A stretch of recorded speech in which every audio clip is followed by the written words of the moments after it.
লাখো কোটি শুকরিয়া যে মহান আল্লাহ পাক এই জমাতুল আউয়াল মাসের প্রথম জুমায় দয়া করে মায়া করে আপনাকে আমাকে আশা এবং বসা তৌফিকটুকু দান করে দিয়েছেন। আমরা জবান খুলে বলি আলহামদুলিল্লাহ। তার পাশাপাশি আল্লাহ দরবারে আরো আদায় করতেছি যে মহান আল্লাহ পাক আমাদেরকে শ্রেষ্ঠ জাতি হিসেবে আমাদেরকে আল্লাহ পাক দুনিয়াতে পাঠিয়ে এবং শ্রেষ্ঠ জাতি হিসেবে আমাদেরকে স্বীকৃতি দিয়েছেন। আমরা যদি কোন পশু পাখিকে প্রশ্ন করি যে হে পাখি তুমি তো খুবই সুন্দর, পাখি বলবে যে আমি সুন্দর, এটা তো আল্লাহ পাক ডিক্লেয়ার করে দলিল দেয় নাই।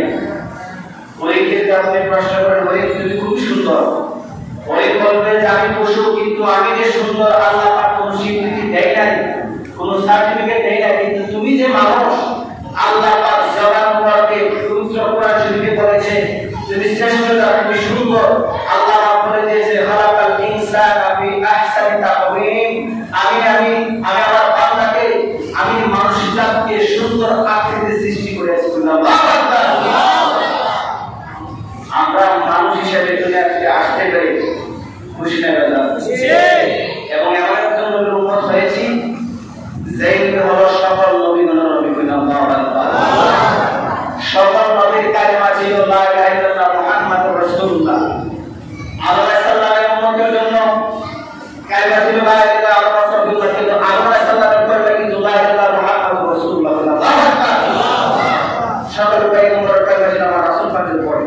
এই সেই নবীর উম্মত আপনাকে আমাকে বিনা দরখাস্তে বিনা পারমিশনে কবুল করেছে, সেই জন্য আমরা আলহামদুলিল্লাহ। আল্লাহুম্মা সাল্লি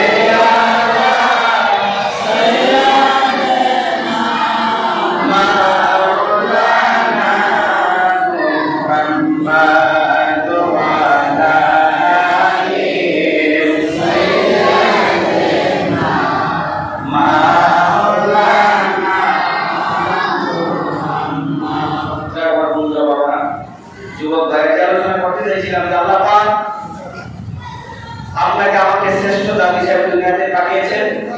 যেহেতু আজকে জুমাতুল আওয়াল মাসের প্রথম খুতবায় আপনাদের সম্মুখে কিছু আলোচনা করব। আমি আলোচনার বিষয় নিয়েছি পবিত্রতার গুরুত্ব। আসলে পবিত্র জিনিসটা আসলে কি, এই ব্যাপারে যে আল্লাহ পাক আমাদেরকে সৃষ্টি করেছেন সে আল্লাহ পাক পবিত্রতার ব্যাপারে কোনো কিছু বলেছে কিনা, বা আমরা রাসূল পাকের প্রেমিক, রাসূল পাকের উম্মত হয়েছি, যেই নবীকে দেখলে জাহান্নাম আরাম হয়ে যায়, সেই নবী পবিত্রতার ব্যাপারে কোনো কিছু বলছে কিনা, এই ব্যাপারে কিছু আলোচনা করব।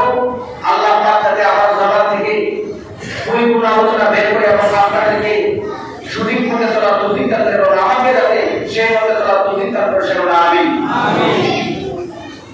আল্লাহ পাক রব্বুল আলামিন বলতেছেন দুনিয়ার মানুষ আমি তোমাদেরকে জানিয়ে দিতেছি, হ্যাঁ দুনিয়ার মানুষ আমি আল্লাহ পাক তোমাদেরকে জানিয়ে দিলাম, ইয়া আইয়ুহাল্লাযীনা আমানু, হে যারা ঈমানদার, ঈমান এনেছো, ঈমানদার নারী ও পুরুষ হোক, হ্যাঁ ঈমানদারগণ আমি আল্লাহ পাক তোমাদেরকে জানিয়ে দিলাম, ইযা কুনতুম ইলা সালাতি ফাগসিলু, যারা তোমরা ঈমানদার হয়েছো, ঈমান এনেছো, যখন তোমরা নামাজ পড়ার জন্য, ইবাদত করার জন্য, তাসবিহ তাহলিল করার জন্য, জিকির করার জন্য, যখন তোমরা নামাজ আদায় করার জন্য ইচ্ছা পোষণ করো, তোমরা নামাজ আদায় করবা। এই আমার বান্দারা তোমরা শুনে রাখো, উজুহাকুম ওয়া আইয়াদিকুম, যখন তোমরা নামাজে আদায় করবা, চিন্তা করবা, তখন তোমাদের মুখমণ্ডল এবং হাতকে পুরুষায় দৌত করবা। সুরে বলবা সুবহানাল্লাহ। আল্লাহ পাক বলেন, এই ঈমানদার যারা ঈমান এনেছো, তোমরা যদি নামাজের ইচ্ছা করো, পবিত্রতার ইচ্ছা করো, যদি তোমরা জিকিরের ইচ্ছা করো, আমি আল্লাহ পাকের হুকুম আদায় করার জন্য তোমাদের মনের মধ্যে ইচ্ছা পোষণ করবা, তখন তোমরা তোমাদের মুখমণ্ডল এবং হাত পুরুষও তোমরা দৌত করবা। তারপরে শেষ নাই, আমার আল্লাহ পাক বলেন, ইলাল মারাফি ওয়ামসাহু বিরুসিকুম আইদিকুম ওয়া আরজুলাকুম ইলাল কাবাইন। দুনিয়ার মানুষ তোমরা উদ্যোগ করার পরে হাতটা পুনঃসংযোগ করার পরে তোমরা মাথা মাথায় করবা, শুধু তাই নয় আরজুলাকুম ইলাল কাবাইন, এবং তোমাদের পরে কোরআন সহ তোমরা সুন্দরভাবে দৌত করবা। জোরে বলুন আল্লাহু আকবার। কি বললেন? প্রথম মুখমন্ড দৌত করতে হবে, হাত পুরুষ দৌত করতে হবে এবং মাথা মাথা করতে হবে। আমরা জানি উজুর ফরজ কি? উজুর ফরজ কি? উজুর ফরজ কি? মুখমন্ড দৌত করা, দুই হাতের পুরুষ দৌত করা, মাথা মাথা করা, তাই গেলে কোন দৌত ফরজ। এটা আল্লাহর হুকুম। এটা হুকুম আল্লাহর মাতা পাঁচলা ভাইয়ের মধ্যে বলতেছে যে তোমরা যখন নামাজে তোমরা ইচ্ছা করো, নামাজ পড়বা, জিকির করো, তখন তোমরা কি করো? মুখমন্ড দৌত করো, হাতের পুরুষ দৌত করবা, মাথা মাথা করবা এবং পায়ের গোড়া পর্যন্ত দৌত করবা। আমি আল্লাহ তোমাদেরকে জানিয়ে দিলাম ওয়া কুনতুম জুনাবান ফাতাহহারুন। দুনিয়ার মানুষ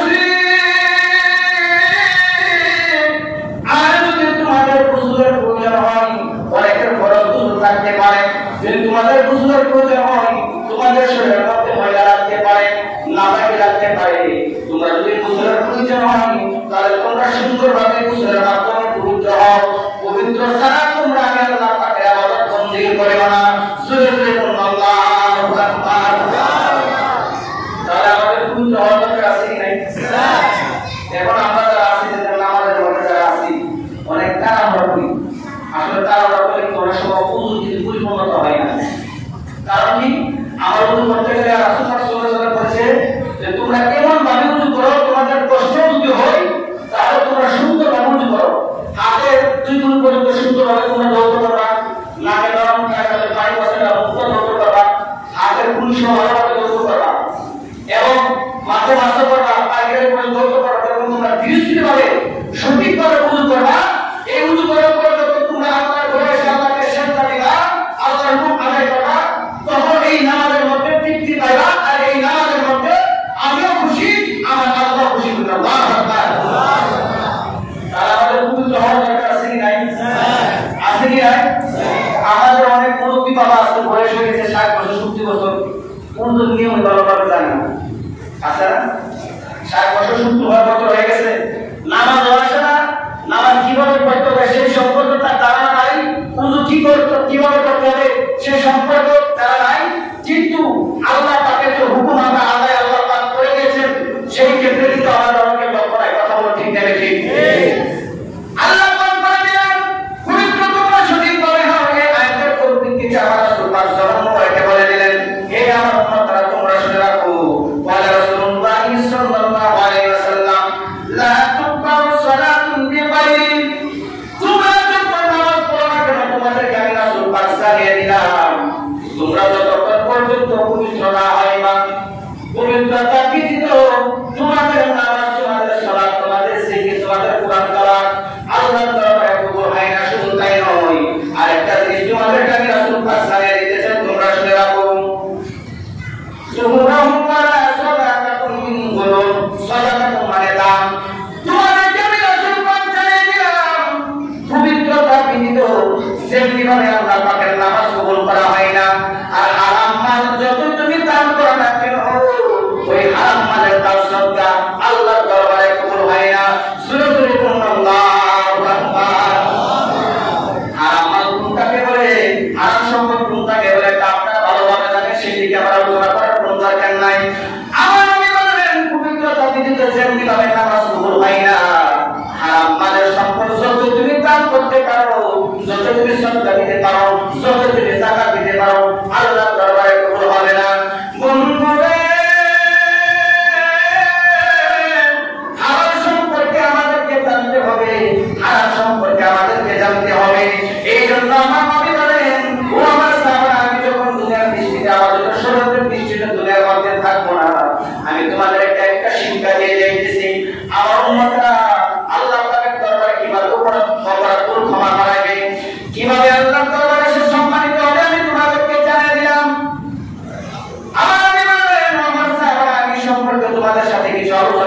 যায়। সকল সাহাবারা বললেন, ইয়া রাসূলুল্লাহ, ইয়া হাবিবাল্লাহ, এই সম্পর্কে আপনি কি আলোচনা করবেন?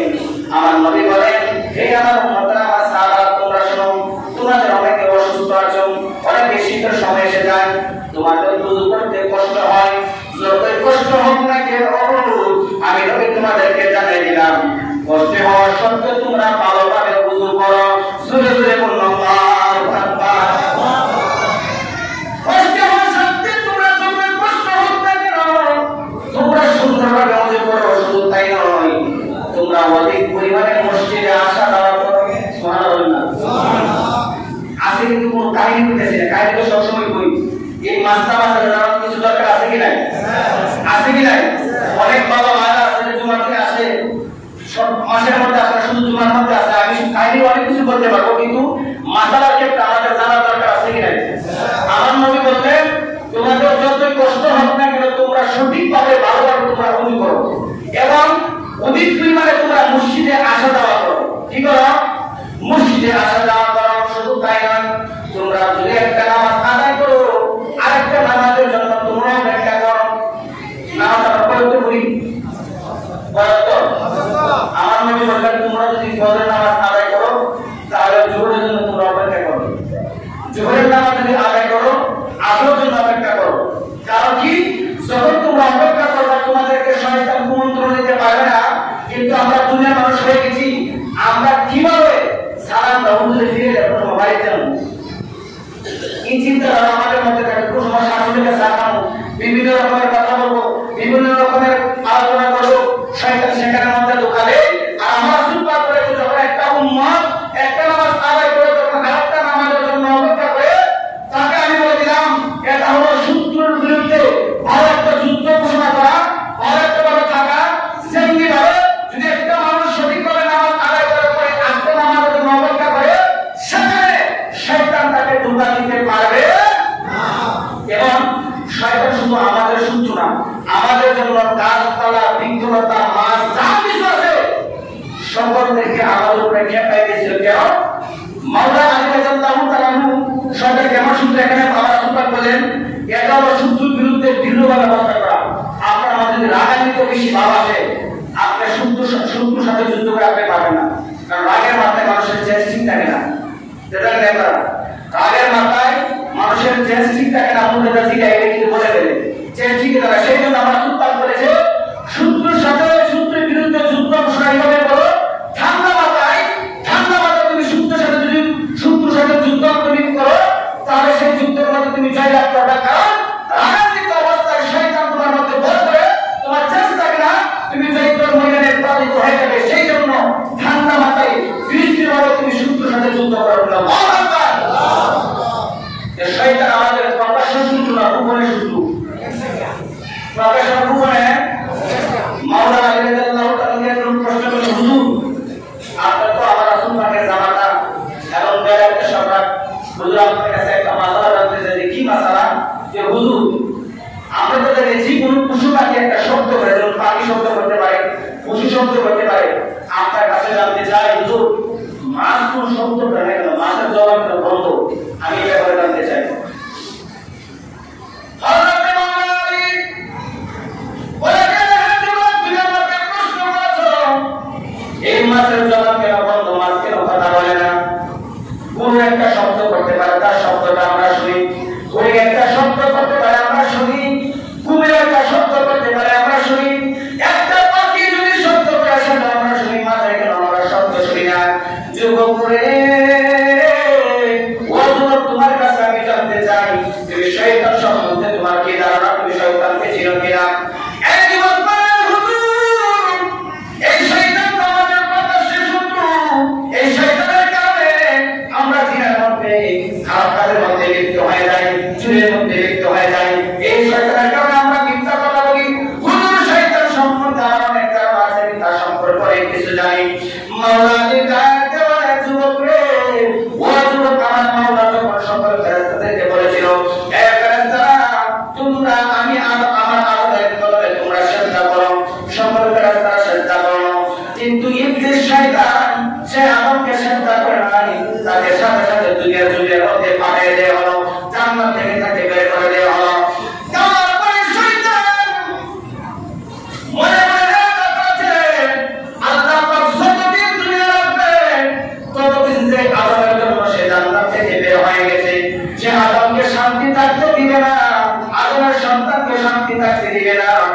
ধারণা করিয়া সে জমির মধ্যে আসিয়া তখন আল্লাহ পাক মাছকে সেই মাছ রাস্তা দিয়ে হাঁটতে পারতো, কথা বলতে পারতো, এই মাছ আবার জলে বসবাস করতে পারতো। কিন্তু তখন মাছকে জ্বালা দিল শয়তান। নবীর মাছ তোমাদেরকে বলতেছি, অনেকক্ষণ পরে, অনেক বছর পরে এই জমির মধ্যে আদম সন্তান বসবাস করবে। এই আদম সন্তান বসবাস করবে, তোমরা যারা যত মাছ জাতি আছো তোমাদেরকে টুকরো টুকরো করে আদম জাত খাইবে, আদমের সন্তান তোমাদেরকে খাইবে, তোমরা মরে গেলে তোমাদেরকে খাইবেন। সেই জন্য তোমাদেরকে বলে দিলাম আদম সন্তান থেকে তোমরা দূরে থাকবা। এই আদম সন্তান কোনোদিন ভালো হবে না, এই আদম সন্তান ভালো না। আদম সন্তান উপরে সে অনেক প্রভাব দিয়ে গেলেন। এই কথা শুনিয়া সর্বপ্রথম যে শয়তান কুমন্ত্রণা দিয়েছিল মাছকে, এই মাছের প্রাণী জগতের মধ্যে যতগুলো প্রাণী ছিল সকল প্রাণীকে সে জানাই দিলেন যে মানুষ আদম জাত সন্তান দুনিয়ার মধ্যে বসবাস করবে, বসবাস করলে আমাদেরকে টুকরা টুকরা করে খাবে। এই জন্য আমি তোমাদেরকে জানাই দিলাম। সন্তান মাছদেরকে যখন জানাই দিলেন, এই মুহূর্তে যে আদমকে এত সুন্দর করে বানাইলেন, শয়তান যখন তাদেরকে কুমন্ত্রণা দিলেন, আমার আল্লাহর সাথে সাথে ওই মাছের জবান আল্লাহ পাক বন্ধ করে দিলেন। সূরা আল্লাহু আকবার। আমার আল্লাহ তাআলা বলেন, ও শয়তান, তোমাকে জান্নাত থেকে বের করে দেবে, দুনিয়ার মধ্যে পাঠিয়ে দিলাম। আমার আদম সন্তান মাছ খাইবে, আল্লাহ পাক তাকে হালাল করে দিলাম। পশু খাইবে, আমি পশুকে হালাল করে দিলাম। তুমি মাছের মধ্যে একটা কুণ্ডল সৃষ্টি করে দিয়েছো, আমি আল্লাহ পাক ওই মাছের জবান বন্ধ করে দিয়েছি। শুধু তাই নয়, মাছ অন্য পশুগুলো জবাই করে আমার নামে আল্লাহু আকবার বলে জবাই করে খেতে হবে।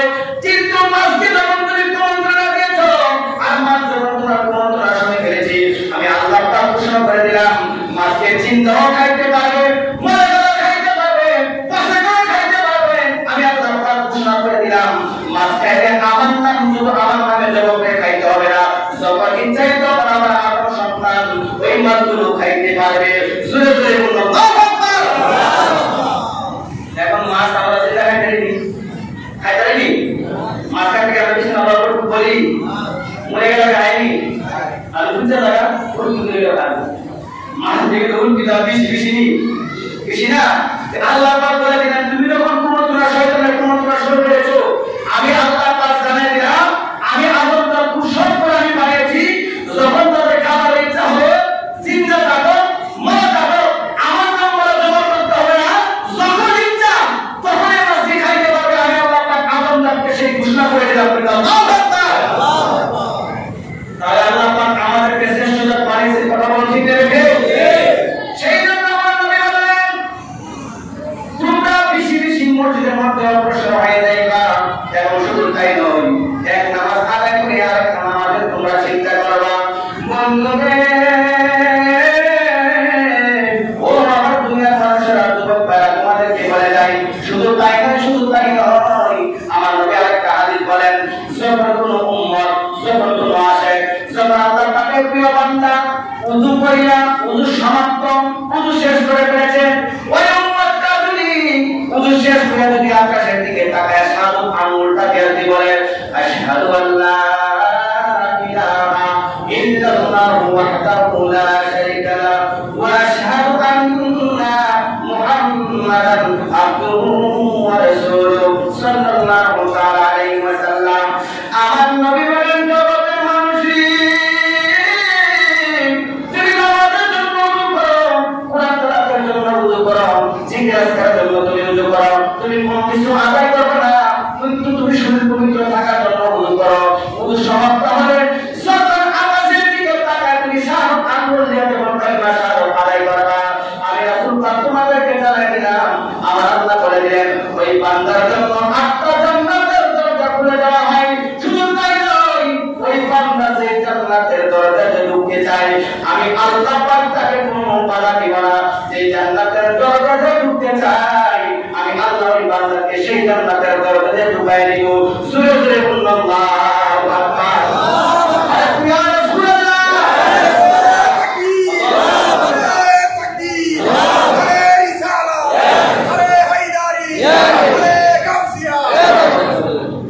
তাহলে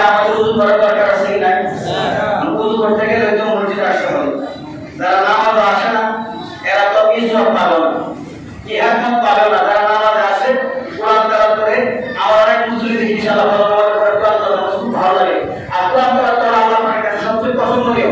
আর কোরআনের আয়াতগুলো আল্লাহ পাকের জবান, আল্লাহ পাকের কথা।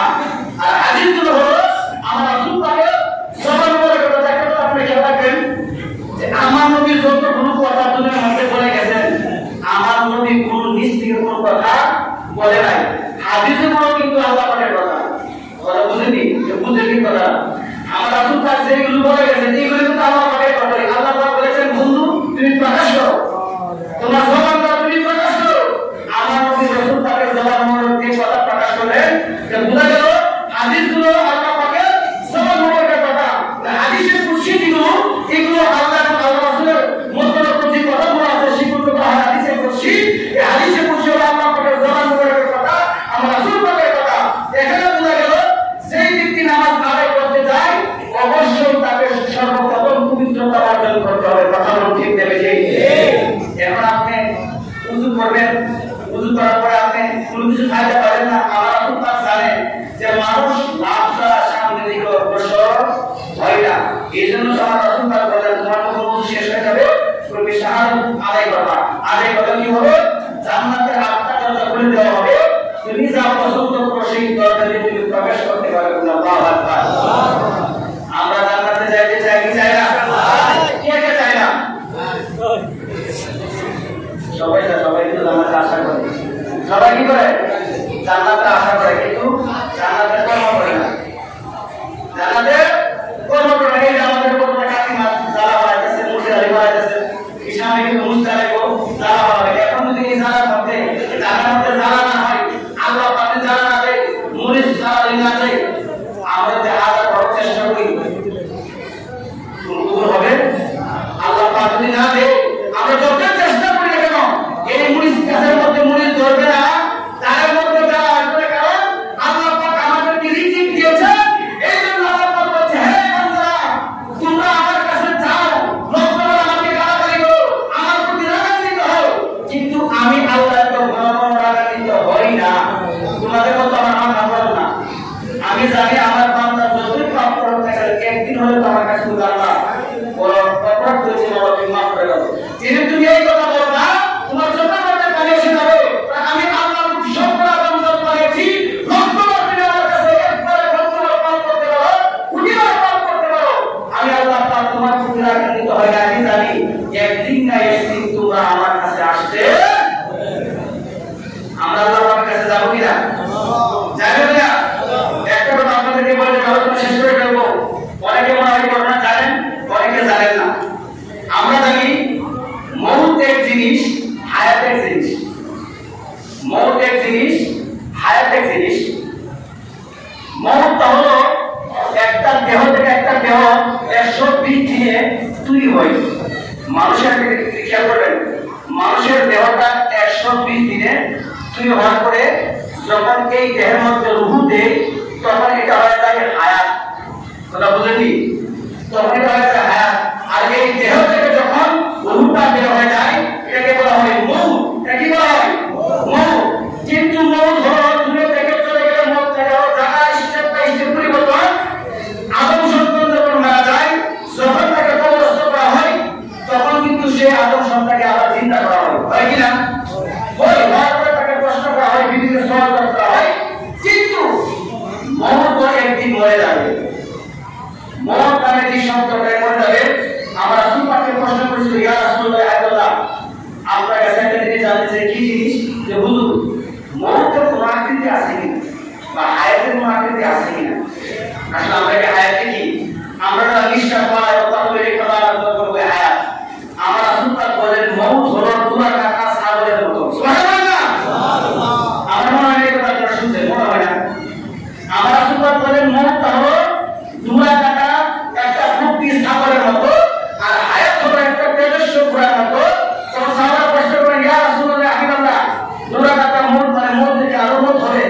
আমার রাসূল পাক বলেন অবশ্যই হবে। কখন হবে? যখন মানুষের বিচার কার্য সম্পূর্ণ হয়ে যাবে হাসরের ময়দানে, তখন তার মানুষ আর মন নাই, মন আছে। তখন আবার পর্যন্ত সে জিন্দা, সে জান্নাতে বসবাস করবে, তার বিচার হবে। তখন আমার রাসূল পাক বলেন যখন মানুষের হিসাব কার্য শেষ হয়ে যাবে, মানুষের কোনো হিসাব থাকবে না, তখন মওত নামে যে শব্দটা মওত আছে, ওই মওতকে ফুলফিরাতে ফুলে হযরত জিবরাইল সাল্লাম তাকে জমা করবে। তখন থেকে মানুষের মওত আর নাই, মওত শেষ হয়ে যাবে, হায়াতটা বেঁচে থাকবে। হায়াতটার দ্বারা মানুষদেরকে বিচার করা হবে, জান্নাতের মধ্যে বসবাস করবে। আর দুনিয়াতে যতদিন থাকবে অবশ্যই কুল্লু নাফসিন যায়িকাতুল মাউত, অবশ্যই তাদেরকে মৃত্যুর স্বাদ গ্রহণ করতে হবে।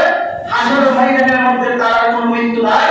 মৃত্যু নামের যে শব্দটা তাকে জিবরাইল সাল্লাম জমা করে ফেলবে, মানুষের কোনো মৃত্যু হবে না। হায়াত থাকতে গেছে, হায়াত দ্বারা মানুষ বিচার কার্য করা হবে এবং জান্নাতের মধ্যে বসবাস করবে। আমরা যারা মারা যাই এটা জায়গা পরিবর্তন, আমরা যারা মারা যাই জায়গা পরিবর্তন হয়, স্থান পরিবর্তন হয়, অন্ধকার কবরে আমাদেরকে আবার চিন্তা করে আমাদেরকে সহযোগ করা হয়। এখন এই অন্ধকার কবরে আপনি কি জবাব দিবেন, কি কর্ম করতেছেন, ভালো করতেছেন না মন্দ করতেছেন আপনি ভালোভাবে জানেন। এই জন্য আপনাদেরকে বলি, আল্লাহ পাকের হুকুম আপনারা নামাজ আদায় করেন, সঠিক কর্ম করতে চলেন। যদি আপনি সঠিক কর্ম করতে চলতে পারেন তাহলে আমার নবী হবে সাফায়াতে। আর আপনার কর্ম যদি খারাপ থাকে, রাসূলুল্লাহর সাথে আপনার কালেকশন নাই, দুনিয়াতে নাই, আখিরাতে নাই, আমার নবী বলেন তুই হক মারছস, মিথ্যা কথা বলছস, আল্লাহর হুকুম আদায় করছ নাই, আমি রাসূলুল্লাহর সুন্নাত রাখছ নাই, আমার রাসূলুল্লাহর কোনো কথাই শুনছ নাই, আমি রাসূলুল্লাহর কেউ চিনি না। এই জন্য আপনাদেরকে বলি, আমরা মুসলমানের সন্তান, আমরা মুসলমানের ঘরে জন্ম নিয়েছি, আল্লাহ এবং আমার রাসূলের কথা আমরা কখনো আদায় করতে থাকবো। কিন্তু রাসূল এবং আল্লাহ পাককে পেতে গেলে একজন শায়খের দরকার, একজন পীর মুর্শিদের দরকার। এই জন্য আপনি আল্লাহর জীবনী পড়বেন, রাসূল পাকের জীবনী পড়বেন, দেখবেন সর্বপ্রথম আপনার আসবে যে পবিত্রতাকে অর্জন করো। পবিত্রতা ঠিক, তোমার ইবাদত ঠিক, পবিত্রতা ঠিক নাই, তোমার ইবাদত ঠিক নাই। আল্লাহ তাআলা আপনাকে আমাকে সঠিকভাবে ইবাদত করার তৌফিক দান করেন। আমিন। আসসালামু আলাইকুম ওয়া রাহমাতুল্লাহি ওয়া বারাকাতুহু।